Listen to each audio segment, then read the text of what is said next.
Hola a todos. La historia que hoy quiero contar nos va a desvelar claves importantísimas sobre acontecimientos que sucedieron hace miles de años, pero que siguen recordándose al día de hoy. Claves que destaparán la gran mentira en torno al cristianismo, que es una doctrina basada en la vida y en las obras de los Anunnaki, y no en la vida y la obra de Jesús, tal y como pretendo demostrar.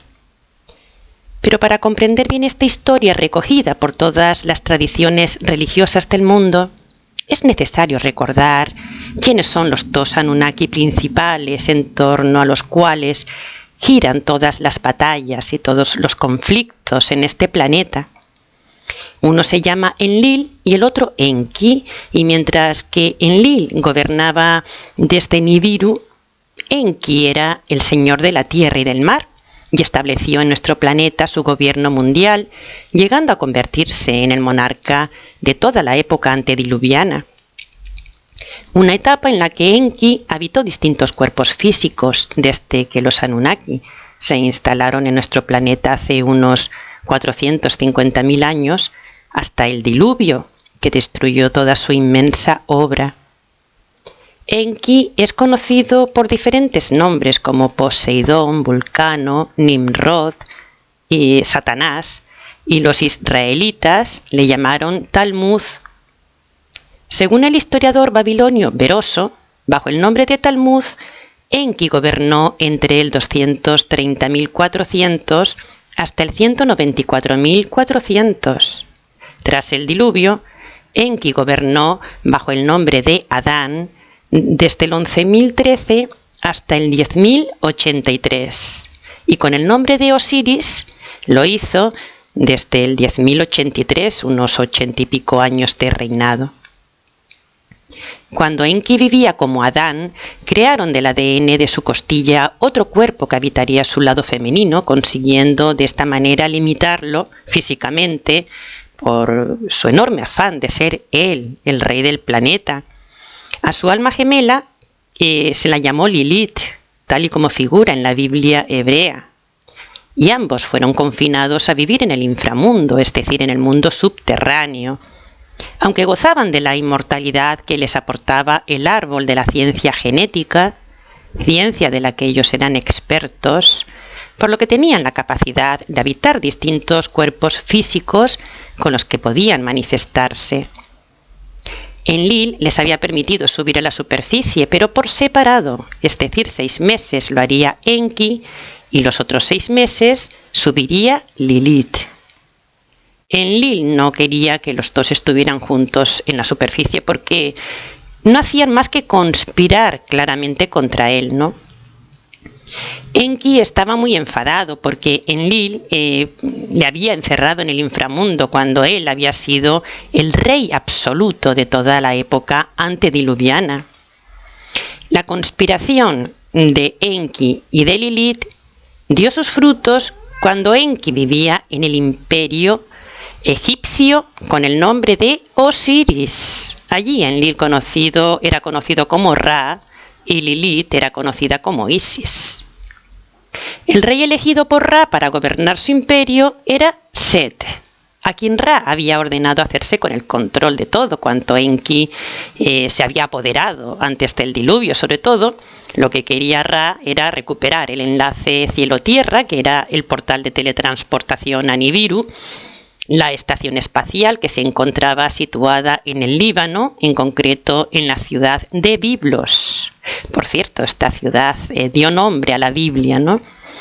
Ra decidió establecer en secreto otra instalación alternativa y eligió para su ubicación un monte cercano al Líbano, el monte Moria. Allí también se estableció la misión de control del planeta en el lugar que posteriormente sería conocido como Jerusalén. Luego Ra convocó una reunión con el Consejo Anunnaki para asignar señoríos sobre las nuevas tierras, ¿no? Mientras que Set gobernaría en el Alto Egipto, Osiris gobernaría en el Bajo Egipto, y así todos contentos. Pero una noche Osiris tuvo un sueño en donde vio su muerte.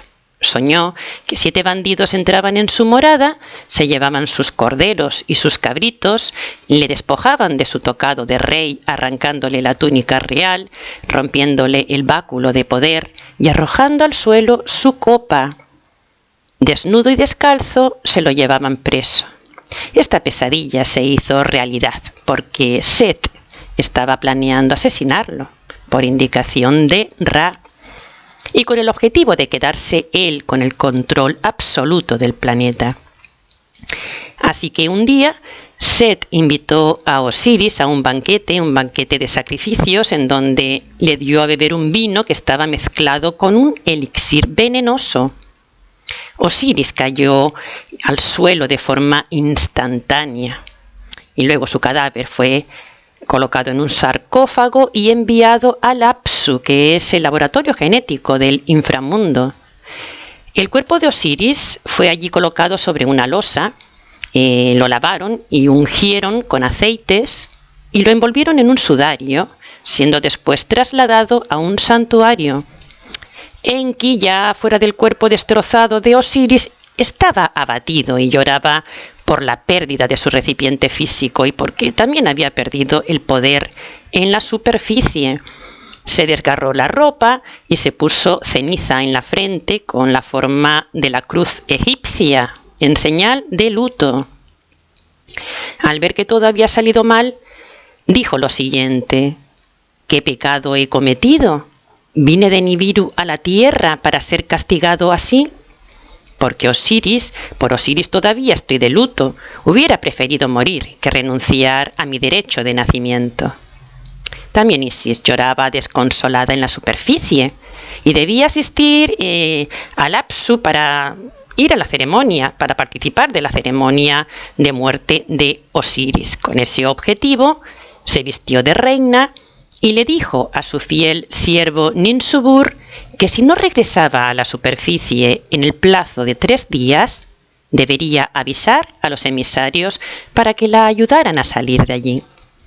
Isis tenía 7 prendas de ropa que simbolizaban su realeza, y según iba entrando al inframundo y mientras iba pasando por cada una de las 7 puertas a través de las cuales se accedía a su reino, debía desprenderse de una pieza de ropa por cada puerta que atravesara. Al atravesar la 7ª puerta, quedó desnuda, y a esto se le llamó después la danza de los 7 velos. Ya en el Apsu, junto a Enki, le dijo: déjame concebir un sucesor de tu propia simiente, cuyo nombre se recuerde y cuyo linaje sobreviva. Porque ambos querían concebir un heredero del ADN de Osiris, un nuevo cuerpo que habitaría Enki durante los 6 meses al año que permanecía en la superficie. Y por este motivo se le extrajo la simiente de la vida al cuerpo de Osiris, o sea, el ADN con el que crearon otro cuerpo físico. Y tras 3 días y 3 noches en el inframundo, Enki roció el cuerpo de Isis con la simiente de la vida, por lo que ésta pudo regresar a la superficie con un aspecto físico diferente y embarazada de Horus. Ya en la superficie, Isis, rodeada por un séquito de demonios, paró en todas las ciudades y templos de su reino para elegir a sus nuevos monarcas. Pasó el tiempo y el cuerpo con el que Enki pretendía recuperar su reinado y vengarse de Set estaba a punto de nacer. El gran acontecimiento se produjo el día que a Enki le correspondía subir a la superficie para cumplir con sus 6 meses de reinado, es decir, el día 25 de diciembre. Cada año en ese mismo día se podía observar a Nibiru aparecer por el horizonte justo después de la puesta del sol. Y Nibiru es el lugar de nacimiento de Enki. En Egipto, Nibiru era conocida como Sotis, o sea, Sirio, y en el zodíaco de Dendera, el halcón, que es el signo que identifica a Horus, se encuentra en la constelación del Can Mayor, que es en la que se encuentra Sirio. Pues ese mismo día en el que se veía a Sirio y a la constelación de Orión, nació Horus. Este acontecimiento, el nacimiento de Horus, ocasionado como consecuencia de la resurrección de Osiris, fue celebrado durante milenios por los Anunnaki hasta el día de hoy. Los 40 días de luto que había decretado Enki tras la muerte de Osiris dio paso a lo que se llamó Cuaresma. Y la cruz de ceniza colocada en su frente como señal de dolor se convirtió en el miércoles de ceniza. Porque Osiris fue asesinado un miércoles y resucitó como Horus al amanecer del domingo. De mayor, Horus se convirtió en un héroe porque había sido entrenado e instruido para ser un guerrero. Le construyeron un arpón divino cuyas flechas eran proyectiles y también construyeron para él armas de hierro y unas sandalias aladas con las que era capaz de volar como un halcón. Se rodeó de terrestres leales con los que levantó un ejército para vencer a Set. Y cuando Horus y los suyos llegaron a las fronteras de Tilmun, la tierra de los proyectiles que se encontraba en el Sinaí, Horus atacó a Set, perdiendo un ojo en la contienda. Tras vencer a Set, lo arrastró malherido ante el Consejo Anunnaki, quien tuvo que decretar su victoria coronándole como rey de la tierra. Aunque Ra no quería quitarle el trono a Set para dárselo al joven Horus, pero la mayoría de los Anunnaki tuvieron que reconocer la legitimidad de la petición. Ra, muy enfadado, afirmó lo siguiente: en principio, nuestros descendientes se hicieron a nuestra imagen y semejanza. Ahora se han hecho a imagen y semejanza de los terrestres. Por primera vez, un descendiente nuestro ha levantado un ejército de terrestres y ha puesto en sus manos armas de metal, que es un secreto de los Anunnaki. Ra prohibió a los descendientes de Set mezclarse con los descendientes de Enki y ordenó una tregua entre ambos porque lo que quería Ra era conseguir el objetivo de implantar en el poder a un descendiente elegido por él, un descendiente de Set. Con este propósito envió plagas y enfermedades que hicieron que los primogénitos descendientes de Enki murieran. Y para evitar que las plagas y las enfermedades afectaran a los descendientes de Set, cada familia debía elegir un cordero y llevarlo al templo para luego ser sacrificado y comido. Y con la sangre del animal debían marcar varios lados de sus casas para que sus primogénitos fueran así protegidos. Luego Ra los condujo a la tierra prometida, Jerusalén, para que desde allí conquistaran el mundo entero. En Jerusalén construyeron su templo principal en el monte Moria, que fue el lugar en donde tiempo atrás el patriarca Abraham iba a sacrificar a su hijo primogénito a petición de Yahvé, sustituyéndolo después por un cordero. El monte Moria está ubicado delante del monte Sión y ambos formaron la explanada del templo de Jerusalén.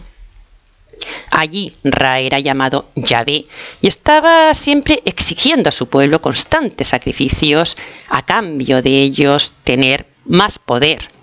Y en cada celebración religiosa establecida por él, el pueblo estaba obligado a sacrificar no solo animales, sino seres humanos. Debían entregarle a un inocente, tal y como se lee en Éxodo, que dice así: y lo guardarás hasta el día 14 del mismo mes. Entonces toda la asamblea de la congregación de Israel lo matará al anochecer. No es casualidad que Jesús fuera asesinado cuando en Jerusalén se celebraba la fiesta pascual, un acontecimiento que sucede cada año el día 14 del mes de Nisán del calendario hebreo. Jesús fue el inocente elegido ese año, pero él no era ni el rey de los judíos, ni el Mesías esperado. El Mesías era Horus, llamado Cristo bajo el imperio griego, quien casualmente había nacido de una virgen, que significa que Isis quedó embarazada no por relaciones sexuales, sino por ciencia genética. Y resulta que Isis es también conocida como Mary, María o Miriam. Y su embarazo fue anunciado por los ángeles, así como el nacimiento de su hijo, para que estos reyes fueran a adorar al niño y a reconocerlo como su Mesías. Se nos dijo que la vida de Jesús peligraba cuando era niño, por lo que su familia se tuvo que esconder en Egipto. Y resulta que la vida de Horus también peligraba, debido a que estaba amenazado de muerte por Set y sus seguidores, motivo por el cual Isis y el niño tuvieron que esconderse en Heliópolis, porque Set había decretado el asesinato de todos los recién nacidos, de la misma manera que se habla en la Biblia de la matanza de Herodes. También se dice que no se conoce nada de la vida de Jesús durante su niñez y que reaparece en su edad adulta. Y eso es precisamente lo que sucedió con Horus. Veamos más coincidencias. Horus fue bautizado en el Nilo por Anub el Bautista. Y Jesús se dice que en el Jordán por Juan el Bautista, siendo ambos decapitados, porque claro, se trataba del mismo personaje. También Horus fue tentado en el desierto, tenía 12 discípulos que le seguían por todas partes y su símbolo era la cruz egipcia, que es la llave de la vida. Se dice que Jesús, tras su muerte, descendió a los infiernos, resucitando al tercer día, acontecimiento que fue presenciado por María Magdalena, su resurrección. Pues así fue como Osiris descendió a los infiernos para resucitar al tercer día como Horus, y su resurrección fue anunciada por Isis. Curiosamente, Horus afirmaba que él y su padre eran uno. Cada año en la primavera, la muerte de Osiris y su resurrección era representada culminando en una procesión desde el templo, en donde era transportado a hombros el relicario de Osiris que portaba su cabeza, porque se dice que Osiris fue decapitado por Set. Es importante saber que los evangelistas que escribieron el Nuevo Testamento, donde cuentan esta sarta de mentiras, eran sacerdotes de Horus, eran cristianos gnósticos que vivían en Egipto, en Alejandría.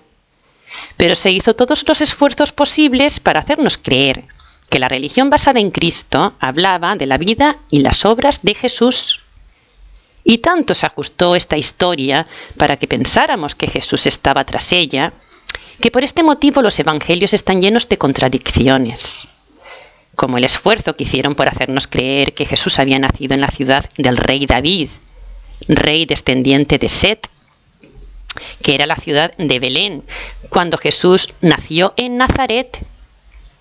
Es evidente que Jesús y Cristo son dos personas muy diferentes, pero el cristiano Constantino sentó en el siglo IV las bases para esta farsa en donde se confunde a Jesús con Cristo.